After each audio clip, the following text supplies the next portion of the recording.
Hey, my name's Myles Dyer. I'm 22 from South East England in a town called Reading, and this is my YouTube story. Hey everyone, my name's Myles. On the 14th of August 2006, I posted my first video blog after seeing so many video responses to the well-known video First Try by Geriatric 1927.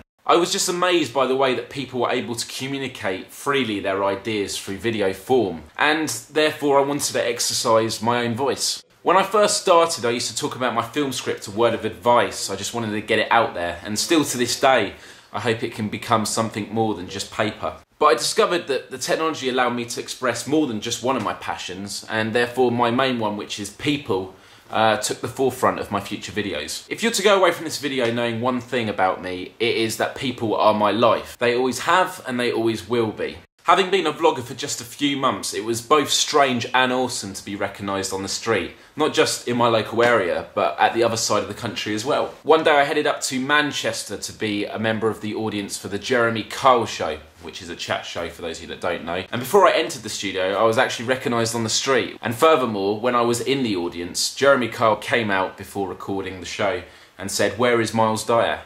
And he gave me the microphone, he called me down on the stage and interviewed me about the Jeremy Kyle drinking game I had done as a video on YouTube. On the 18th of November 2006, I hosted a non-stop 24-hour webcam chat to raise money for the charity UNICEF. I've always been a very outspoken person, and in December 2006, a video I made about YouTube and its errors on the website made the Seattle Times online blog. Stop it from getting any worse, or else people are just going to go, you know what? Screw this cyber world, I'm going to get back on with my own life and stop making videos. On February the 15th, 2007, I thought it was time to make an event in which people from YouTube could meet, but in the real world. Therefore I teamed up with Kwaichi, and together we co-hosted a London gathering at Leicester Square. On June the 6th, 2007, I met up with the man who was responsible for me vlogging in the first place, Geriatric 1927, also known as Peter. It was a great day to meet him at last, and furthermore we got to discuss a very important issue about how YouTube, an online community, allows the closing of the generation gap. On June 21st I visited my online friends, or some of them, in the US. First in LA and then San Francisco. I headed over to New York for the 777 YouTube gathering in Washington Square. Arriving at 11 AM, I was approached by a man with his young son who came up to me and said, "Hey Myles, can you sign my son's cap for him? You've been a big inspiration on his life." And there and then, it was just beyond surreal, the fact that I was in another country and an American guy come up to me and said this. Although I wasn't huge at the gathering in terms of my subscriber and viewer count, it really hit home that perhaps I am having a significant effect on people's lives. And as I've always said on my channel, I do believe at heart that people have the ability to inspire others to inspire. And in that case, someone who I'd inspired had inspired me in return to continue what I was doing. On September 15th, I hosted another successful YouTube London gathering. And on the 24th, I was interviewed about it by Annie Mac on BBC Radio 1. What up for everyone? Wicked. Well, Myles, it's been a pleasure to speak to you, and keep doing what you do, because it sounds like a very healthy, inspiring thing to do. Oh yeah, this is just the beginning of something very big. He's taken over the world! It's sure Blades 376! Watch out!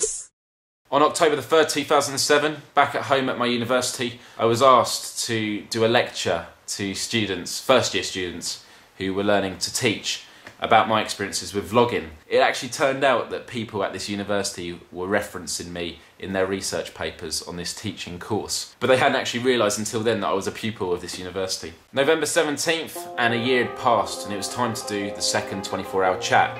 This time, I'd given it an official name. Stickade. On January 23rd of 2008, I put up a video application on YouTube for this new reality TV show called Upstaged, run by the BBC. They contacted me at the end of 2007 and pitched this idea of this show where you have to entertain the nation through the internet for 6 hours at a time in a glass box in a town square. It turned out that the BBC were getting different members of the UK YouTube community to compete against each other. So I said, wait a minute, why don't we work together? So we did, a team of 10 of us, and we called ourselves U-Stage. And on February the 12th, we entered the glass box. Black meat, the word is on the street, and the fire in your heart is out.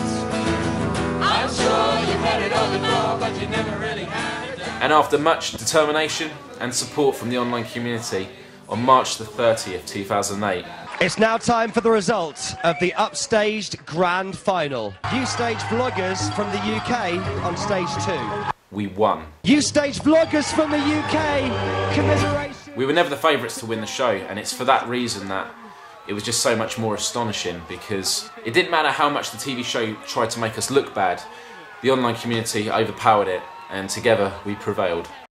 In April 2008, I started my own podcast show called Podcast 376. Although it only lasted for 3 episodes because it took so long to make, it did actually make it to the front page of the podcast section on iTunes. Now, the Prime Minister has launched a digital version of PMQs on YouTube, where users are invited to post questions for him online. Myles, you're raising some very big points about our civil liberties. Freedom of speech, freedom of expression. Not only did the Prime Minister reply to my question, well, he replied, but he didn't answer the question. I was also invited on More 4 News. Well, with me now is Myles Dyer. He's an active member of the YouTube community and was one of the first to post his question for Gordon Brown on the Ask the PM site. Now, Myles, do you really think that you're going to discover something you didn't know by posting that question? I think we're going to get a greater deal of honesty from the Prime Minister, because he's on an aspect now which he's exposed. I'm posting a question, everyone's going to see my question, and then everyone's going to see how he's edited it and how he's replied. So if he doesn't respond to the question, he's played the rules wrong.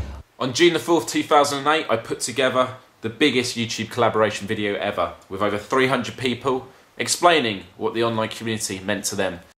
On June the 18th, I was asked by my university to represent them at the Blended Learning Conference 2008, which was not only to be done to professors and professional senior members from all over Europe, but it was also to be streamed live to blended learning conferences in Australia and Canada as well. There I spoke about my passion on how I believe vlogging can really help the education system. Since then I've been asked to do lectures around the country, and furthermore senior members of the teaching bodies have asked me to press my ideas further to actually make this become a reality. On July the 5th, 2008, I headed out to Texas on my 2nd annual US tour. After Texas, I then headed out to LA. On July the 19th, I was invited to the Stickam HQ in downtown LA to do my annual Stickade event. Stickade 2009 took place, and it was another great success. I was also interviewed in LA by author Frederick Levy, who had interviewed me in 2007 for his book 15 Minutes of Fame, Becoming a Star in the YouTube Revolution. On the 8th of August, I attended the 888 YouTube gathering. So we started the Angel Cheeks Foundation. It's in the honor of my son. The Angel Cheeks Foundation helps families that lose children under the age of 2. Here I was invited to speak in the show about how I believe the internet is the most effective way of bringing people together and achieving fundamental goals.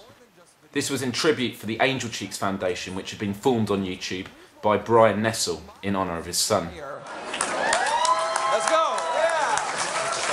I was speaking with Brian yesterday because I was recently made aware of this cause, and I was really touched by it, because I think that something that's come across in the past 2 years through YouTube is the fact that it's more than just a website where you upload videos. It's something that I call the YouTube experience, and although for some of you it may be stating the obvious, I think it's a reminder that's all important for us being here today, and that's the fact that in between these videos, in the gaps, is this experience, is this way in which that we are able to work as a community, and people all over the world today can come together and we can share our ideas, share our passions, share our values, and progress with stuff. The internet site that more than 100 million viewers visit each day. It's brought instant fame and riches to obscure performers and spawned legions of fans, some of whom are gathering in Toronto this weekend. I was later interviewed by Canadian national news network Global News about my thoughts on YouTube gatherings, even though they spelt both my names wrong. We're going to see more and more of this spread. Yeah, this is just the beginning of that, which is exciting. Towards the end of 2008, my mental health took a turn for the worst, and therefore making videos was put on hold. On the 14th of January 2009, I came back strong with so many experiences that I'd learnt, and therefore set up a video called You Are Not Alone, in which I hoped it would be a comfort to anyone out there in the world who is suffering in any way and at any level. The response it received was just incredible. Please just remember that you are not alone.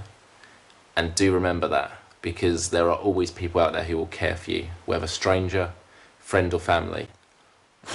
And that is my YouTube story. Almost 3 years now I've been on this website, and I have to tell you, I've learnt so much. And I definitely would be interested in hearing yours, because we all have had special experiences on this website.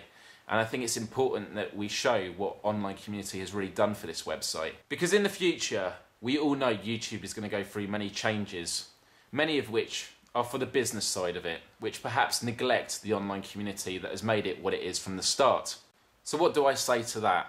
What I say to that is, don't worry, because although you can change the face of YouTube and how it looks, the one thing you cannot change is the heart of YouTube, the people within it, the people that have been active in doing their projects, in following their passions and expressing themselves and broadcasting themselves, as the slogan has said right from the start.